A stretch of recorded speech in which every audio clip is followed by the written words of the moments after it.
दुनिया की नक्शे पर एक ऐसी जगह है जहां ना कोई बड़ा शहर, ना कोई विशाल आबादी, ना कोई खेती, ना कोई उद्योग, फिर भी दुनिया की सबसे बड़ी शक्तियां वहां पहुंचने की होड़ में लगी हुई हैं। अमेरिका, रूस, चीन, यूरोप और अब भारत। यह जगह है आर्कटिक।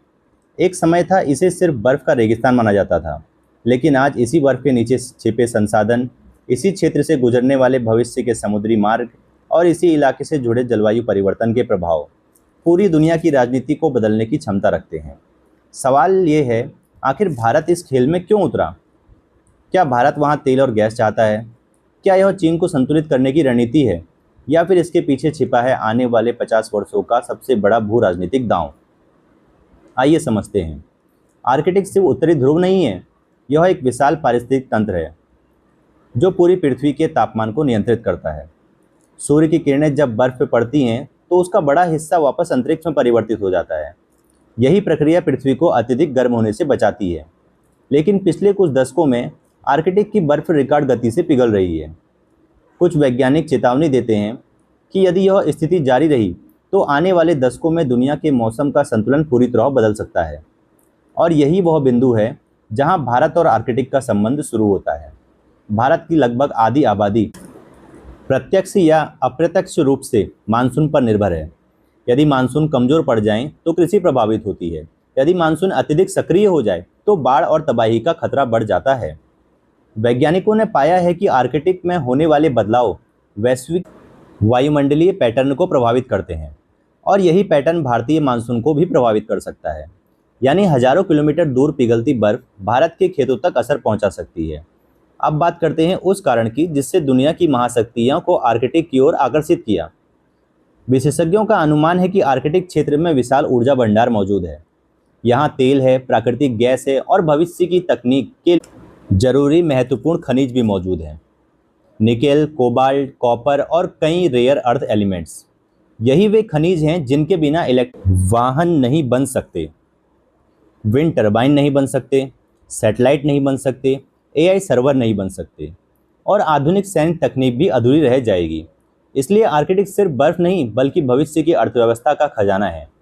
साल 2007 भारत ने अपना पहला आर्कटिक वैज्ञानिक अभियान शुरू किया। उस समय शायद बहुत कम लोगों को इस खबर पर ध्यान दिया, लेकिन भारत भविष्य को पढ़ रहा था।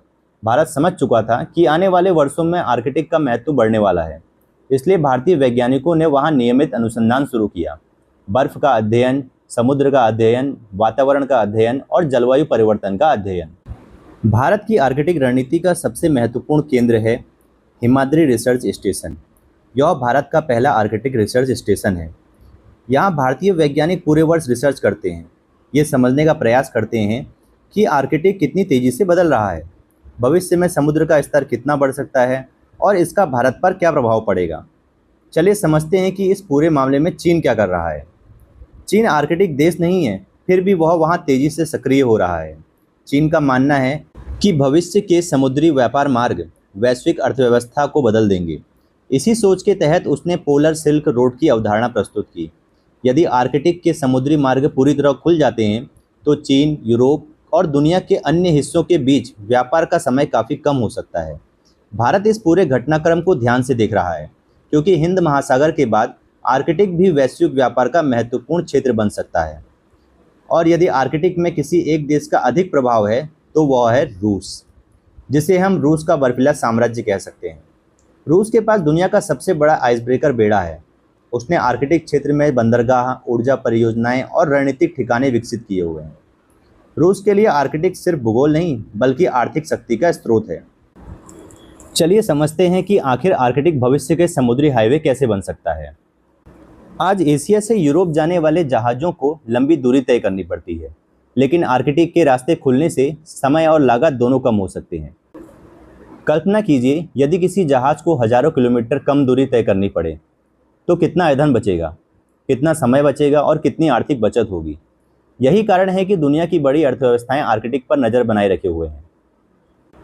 भारत की आर्कटिक पॉलिसी क्या है? भारत ने 2022 में अपनी आर्कटिक पॉलिसी जारी की। इसका उद्देश्य केवल वैज्ञानिकों का अनुसंधान नहीं है।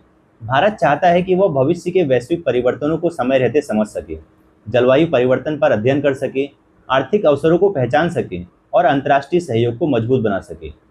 वैज्ञानिकों का मानना है कि आने वाले दशकों में आर्कटिक का महत्व लगातार बढ़ेगा। यहाँ संसाधन की दौड़ होगी, नए समुद्री मार्गों की दौड़ होगी, साइंटिफिक रिसर्च की दौड़ होगी और प्रभाव स्थापित करने की भी दौड़ होगी। भारत फिलहाल संतुलित और वैज्ञानिक दृष्टिकोण के साथ आगे बढ़ रहा है, लेकिन यह भी सच है, जो देश आर्कटिक को समझेंगे वे भविष्य की वैश्विक राजनीति में बेहतर स्थिति में होंगे। आर्कटिक की कहानी सिर्फ बर्फ की कहानी नहीं है, यह खनिजों की कहानी है और इस कहानी का सबसे महत्वपूर्ण किरदार है ग्रीनलैंड। दुनिया का सबसे बड़ा द्वीप जो लगभग पूरी तरह बर्फ से ढका हुआ है, लेकिन जैसे जैसे बर्फ पिघल रही है वैसे वैसे इसके नीचे छिपे खनिज दुनिया के सामने आ रहे हैं। Rare earth elements, lithium, nickel, copper और कई रणनीतिक खनिज। यही कारण है कि अमेरिका, चीन और यूरोप सभी की नज़रें ग्रीनलैंड पर है, क्योंकि भविष्य में AI server, electric vehicles, advance missile और स्पेस टेक्नोलॉजी, इन सभी को इन खनिजों की जरूरत पड़ेगी। भारत भी यही समझता है कि आने वाले दशकों में खनिजों की सुरक्षा राष्ट्रीय सुरक्षा जितनी महत्वपूर्ण हो जाएगी। अमेरिका बनाम रूस, आर्कटिक की नई प्रतिस्पर्धा। शीत युद्ध खत्म हो गया, लेकिन महाशक्तियों की प्रतिस्पर्धा खत्म नहीं हुई।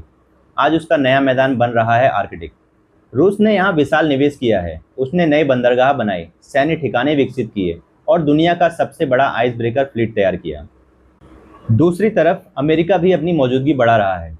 नाटो देश लगातार आर्कटिक क्षेत्र में अपनी गतिविधियां बढ़ा रहे हैं। वैज्ञानिक मानते हैं कि भविष्य में आर्कटिक वही महत्व हासिल कर सकता है जो कभी मध्य पूर्व को प्राप्त था, और ऐसे माहौल में भारत संतुलित नीति के साथ आगे बढ़ रहा है। चलिए भारत की अर्थव्यवस्था और आर्कटिक का महत्व समझते हैं।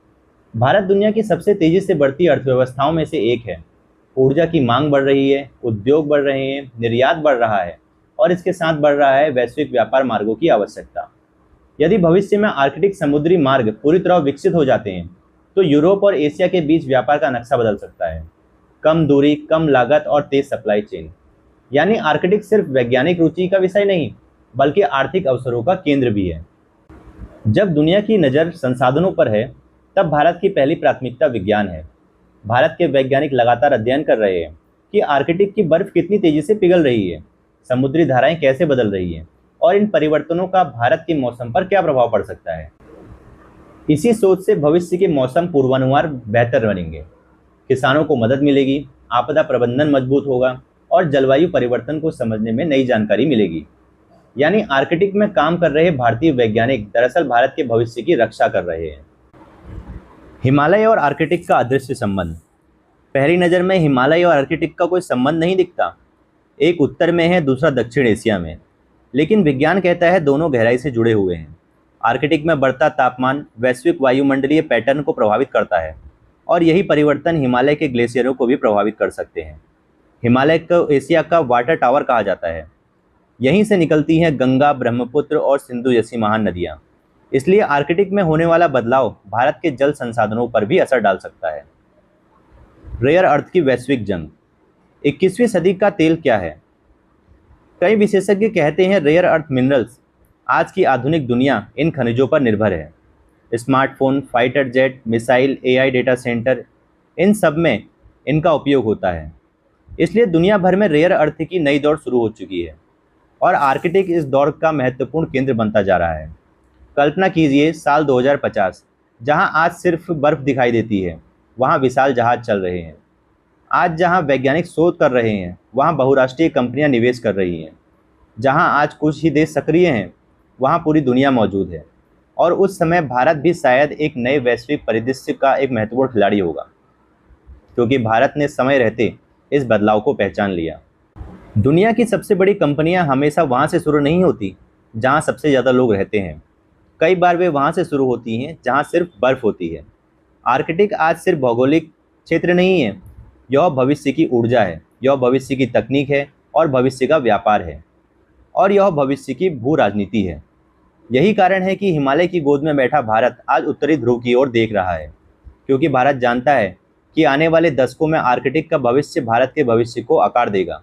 और शायद इसलिए भारत का आर्कटिक यात्रा सिर्फ एक वैज्ञानिक मिशन नहीं, बल्कि 21वीं सदी के भविष्य को समझने की यात्रा है। हिमालय से आर्कटिक तक भारत की यह यात्रा भी शुरू हुई है। जब हम भारत के भविष्य की बात करते हैं तो हमारी नज़र अक्सर हिमालय, हिंद महासागर या अंतरिक्ष की ओर जाती है, लेकिन आज भारत की नज़र एक और दिशा में है, उत्तरी ध्रुव की ओर, आर्कटिक की ओर, जहां बर्फ के नीचे छिपा भविष्य का विज्ञान, भविष्य की अर्थव्यवस्था और भविष्य की भू राजनीति। यही कारण है कि हिमालय की गोद में बैठा भारत आज आर्कटिक तक पहुंच चुका है, क्योंकि भारत जानता है कि आने वाले समय में आर्कटिक का भविष्य भारत के भविष्य से जुड़ा होगा। दोस्तों, अगर वीडियो पसंद आए तो लाइक ज़रूर करें और हमारे चैनल को सब्सक्राइब करके परिवार का हिस्सा बन जाएं। जय हिंद, धन्यवाद।